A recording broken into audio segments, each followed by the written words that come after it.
I am hatred. When you look at me, you look at hate. When you look at me, you know what hate is.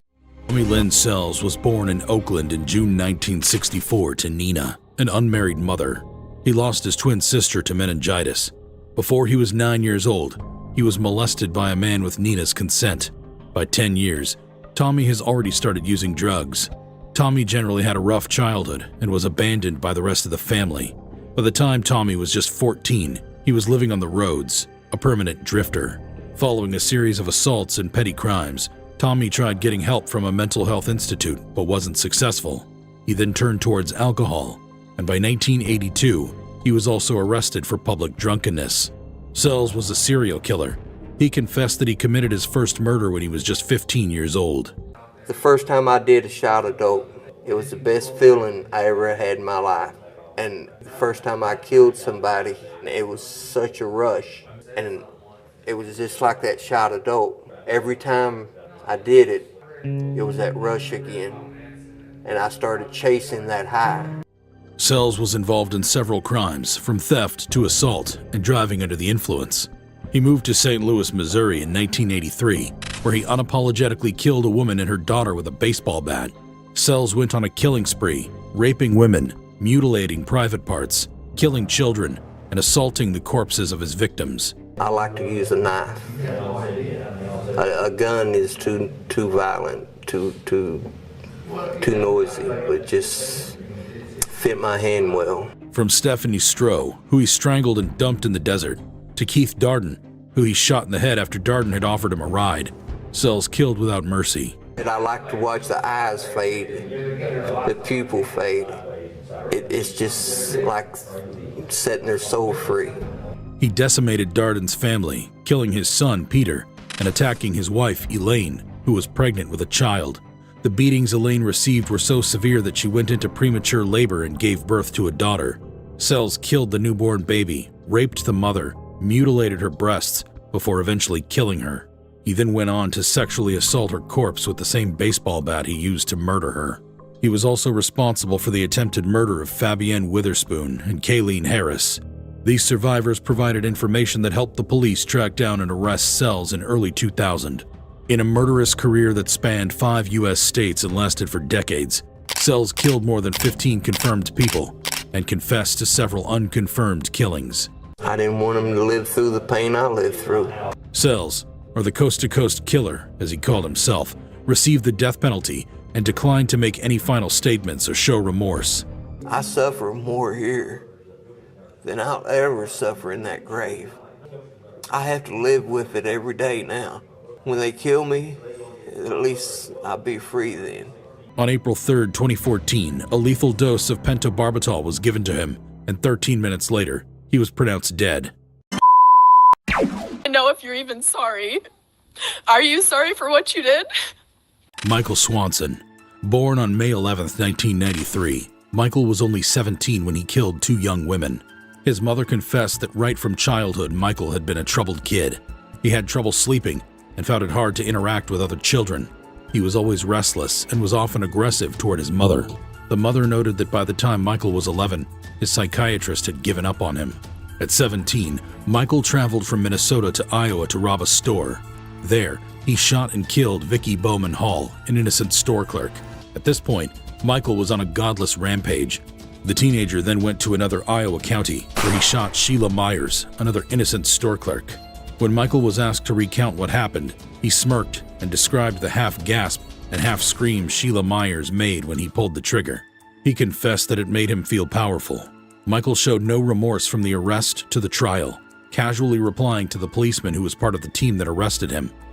If they didn't ask if you wanted a cigarette or anything like that, if I can, yeah. I guess some people just get shot, when he was asked how he felt after the shooting. After his lawyers failed to convince the court that he had a mental illness, a doctor who puts in his report that without antipsychotic medication, he's going to rob people, he's going to use weapons and commit violent acts, yet they let him out without any kind of medication. Cold-blooded murder, young man. And your counsel wants us to believe that you lack the capacity, that you were insane. And I don't buy into that. You are dangerous. You are unpredictable, and there is no place for you in an open, law-abiding society. Prison for the rest of your life is the only alternative, and the court intends to follow through. When the sentence was being read, Michael was seen smiling and laughing. This is definitely not the behavior of someone who is remorseful. According to Michael's warped philosophy, killing someone is like pouring a bucket of water on someone entering a pool. By this, he meant that people are going to die anyway, so it makes no difference if they die at 80 or 30. While in prison, Michael attempted to kill a fellow inmate. Although the inmate survived, he needed stitches to close more than 13 lacerations. This attempted murder earned Michael an additional 25 years in prison. MacDonald was considered the Jack the Ripper of Australia and terrorized New South Wales and Queensland Australian states. Born as Allen Ginsberg on June 17, 1924 in Liverpool, United Kingdom, MacDonald joined the army at 19. MacDonald was sexually assaulted by one of his corporals in the army, which brought him a lot of trauma until his death. In 1947, he was finally discharged from the army and sent to a mental asylum, having been diagnosed with schizophrenia. Before 1960, he changed his name and moved to Australia. In 1961, MacDonald killed Amos Hugh Hurst, his first victim, a 63-year-old man with whom he befriended and went on a drinking session. They went to the man's house from the local pub and had more alcohol. They got drunk, and MacDonald strangled Hurst. He then laid him on his bed and left the apartment. Hurst was reported to have died accidentally, and MacDonald was in the clear. By mid-1961, MacDonald claimed his second victim, Alfred Reginald Greenfield. MacDonald met Greenfield, 41 at the time, in Green Park. He offered Greenfield alcohol, lured him away, and waited till he fell asleep before stabbing him 30 times and severing his genitals. MacDonald used a similar method to murder his third and fourth victims, 37-year-old Ernest William Cobbin and Frank Gladstone McLean, severing their genitals. MacDonald's method of killing and severing his victims' genitals earned him the nickname the Mutilator. In June 1962, MacDonald killed his fifth victim, 37-year-old Patrick Joseph Hackett. Following investigations by Melbourne police, MacDonald was identified and arrested. He did not deny the killings. Instead, he chalked the murders down to an unquenchable urge to kill. MacDonald claimed that the voices in his head told him that the people he killed were the corporal that raped him as a teenager in the army.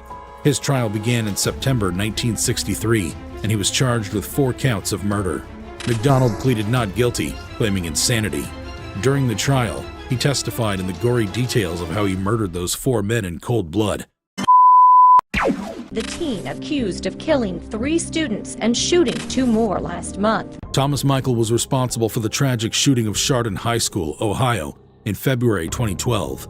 Thomas was born in the 3rd week of September 1994. He was 17 years old when he shot and murdered 3 students and injured several others with a .22 caliber handgun. Thomas started shooting randomly at students in the cafeteria at around 7:30 in the morning. He shot 5 male students and a female student before trying to escape. He was pursued and subdued by Frank Hall, a school coach, with help from Joseph Rizzi, a teacher in the school. The affected students were quickly taken to the hospital, but 3 did not survive. Lane was arrested. His trial was swift, and he was convicted. However, his behavior and lack of remorse in court raised an uproar. Weeks before Thomas murdered his fellow students, he posted about killing some people on his Facebook page. No location was given, and nobody took the warning seriously. On the day of the murders, he came to school in a sweatshirt with the word killer emblazoned on it. He replicated this sick sense of humor during his trial, coming to court in a white shirt with the word killer scrawled on it.